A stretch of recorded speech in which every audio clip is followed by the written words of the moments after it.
During special weekend events in the spring, a sweet aroma entices about 1,000 people to a farm in West Chazy, New York.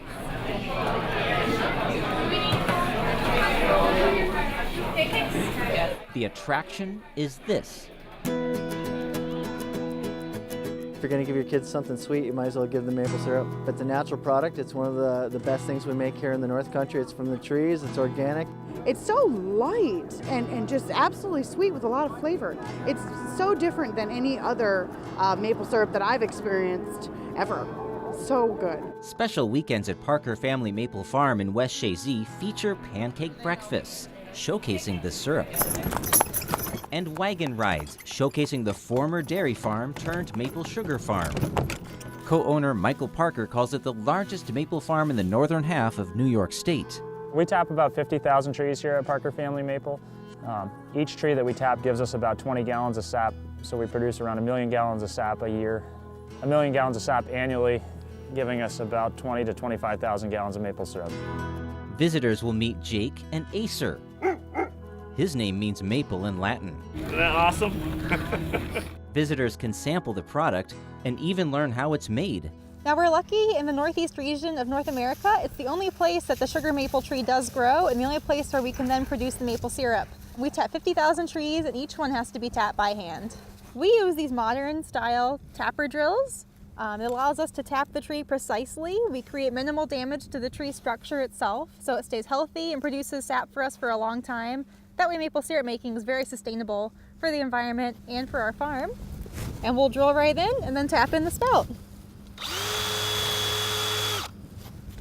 And then once we made a good hole, we take our spout. Here we use these clear modern spouts and we tap that in. I'll use the hammer, thanks. And we tap it in like so.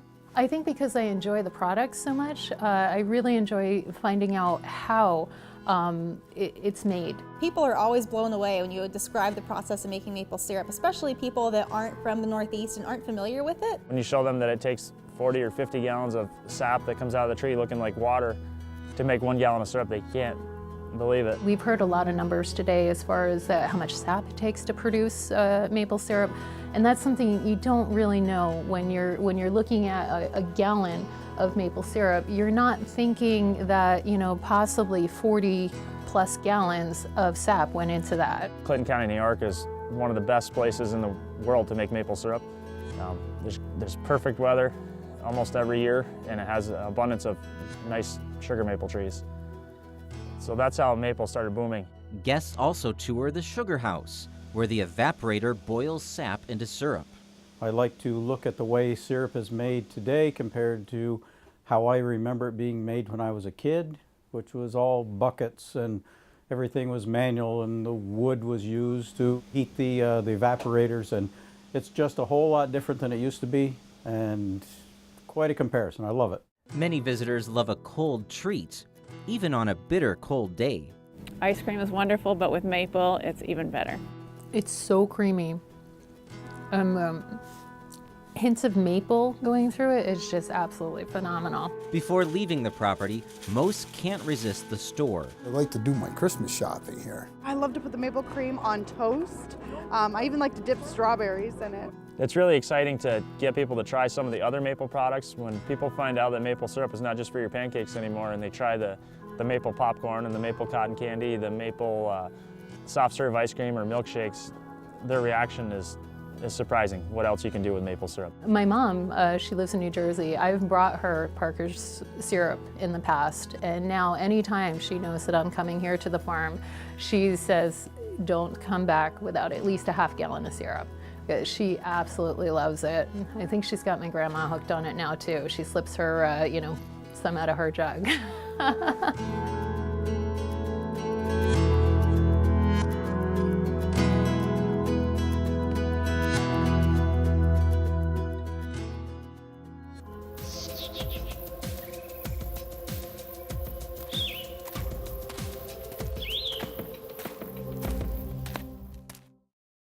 Adirondack Journeys on Mountain Lake Journal is made possible through the support of the Adirondack Foundation.